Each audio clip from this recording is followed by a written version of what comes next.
PAN ଆଧାର link କରିନାହାନ୍ତି PAN ଆଧାର link ମିଳିବନି ଦରମା ହେବ ଏହି ଅସୁବିଧା। ପ୍ୟାନ୍ କାର୍ଡ଼ ସହ ଆଧାର କାର୍ଡ଼ ସହ ଲିଙ୍କ୍ କରିବା ପାଇଁ ସରକାର ବାରମ୍ବାର କହି ଆସିଛନ୍ତି। ଏ ନେଇ 30 ଜୁନ୍ 2023 ପର୍ଯ୍ୟନ୍ତ ସମୟ ଦିଆଯାଇଥିଲା। ଏପରିକି ଏହା ପୂର୍ବରୁ ମଧ୍ୟ ପ୍ୟାନ୍ ଆଧାର ଲିଙ୍କ୍ ସମୟସୀମାକୁ ଅନେକ ଥର ବଢ଼ାଇଥିଲେ ସରକାର, କିନ୍ତୁ ଜୁନ୍ ମାସରେ ଥିଲା ଏହାର ଶେଷ ତାରିଖ। ଏହାପରେ ଏହାର ସମୟସୀମାରେ ଆଉ ବୃଦ୍ଧି କରାଯିବ ନାହିଁ ବୋଲି ସ୍ପଷ୍ଟ କରିଥିଲେ ସରକାର। ଏହାପରେ ମଧ୍ୟ ଅନେକ ଲୋକ ପ୍ୟାନ୍ ସହ ଆଧାର ଲିଙ୍କ୍ କରିନଥିଲେ। ପ୍ୟାନ୍ ଆଧାର ଲିଙ୍କ୍ କରିନଥିବା ବ୍ୟକ୍ତିଙ୍କ ଅସୁବିଧା ଏବେ ସାମ୍ନାକୁ ଆସୁଛି।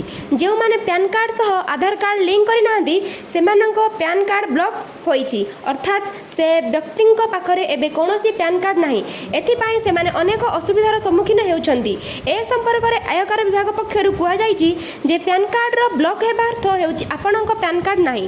ଏଭଳି ବ୍ୟକ୍ତିଙ୍କୁ ବ୍ୟାଙ୍କ ଆକାଉଣ୍ଟ ଖୋଲିବା, ଏଫ୍ଡିରେ ନିବେଶ କରିବା, ବ୍ୟାଙ୍କରୁ ବିପୁଳ ପରିମାଣ ଟଙ୍କା ଉଠାଇବାରେ ଅସୁବିଧା ହେବ, କାରଣ ଏଥିପାଇଁ ପ୍ୟାନ୍ କାର୍ଡ଼ର ଆବଶ୍ୟକତା ରହିଛି। ଅନ୍ୟ ବ୍ୟାଙ୍କିଂ କାରବାରରେ ମଧ୍ୟ ସମସ୍ୟାର ସମ୍ମୁଖୀନ ହୋଇପାରନ୍ତି। ଏପରିକି ପ୍ୟାନ୍ କାର୍ଡ଼ ଓ ଆଧାର କାର୍ଡ଼ ଲିଙ୍କ୍ ହୋଇନଥିଲେ ଆପଣଙ୍କ ଦରମା ଆକାଉଣ୍ଟକୁ ଟ୍ରାନ୍ସଫର ହେବ ନାହିଁ ବୋଲି ମଧ୍ୟ ପ୍ରଶ୍ନ ଉଠୁଛି। ଏହା ଉତ୍ତର ହେଉଛି ନା, ପ୍ୟାନ୍ କାର୍ଡ଼ ଲିଙ୍କ୍ ହୋଇନଥିଲେ ବି ବ୍ୟାଙ୍କ ଖାତାରୁ ଦରମା ଜମା ହୋଇପାରିବ, କିନ୍ତୁ ଏଥିରେ ବିଳମ୍ବ ହୋଇପାରେ। କାରଣ ଯେତେବେଳେ ଆପଣଙ୍କ କମ୍ପାନୀ କିମ୍ବା ନିଯୁକ୍ତିଦାତା ଆପଣଙ୍କ ଖାତାରେ ଦରମା ଜମା କରନ୍ତି ତାଙ୍କ ପ୍ୟାନ୍ ନମ୍ବର ଦେବାକୁ ପଡ଼ିବ, ଯେତେବେଳେ ସମସ୍ୟା ହୋଇପାରେ। ଏହା ସହିତ ଆପଣଙ୍କ ଆଧାର ପ୍ୟାନ୍ ଲିଙ୍କ୍ ନଥିଲେ ଆୟକର ରିଟର୍ଣ୍ଣ ଦାଖଲ କରିପାରିବେ ନାହିଁ। ପ୍ୟାନ୍ ଏବଂ ଆଧାର ଲିଙ୍କ୍ ନ ହେବା ପର୍ଯ୍ୟନ୍ତ ବିଭାଗ ରିଟର୍ଣ୍ଣ ପ୍ରକ୍ରିୟା କରିବେ ନାହିଁ।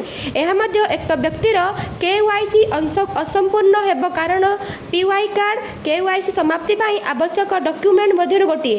ଏହା ପରବର୍ତ୍ତୀ ସମୟରେ ଜଣଙ୍କର ବ୍ୟାଙ୍କ ଆକାଉଣ୍ଟ ସଞ୍ଚୟକୁ ପ୍ରଭାବିତ କରିବ।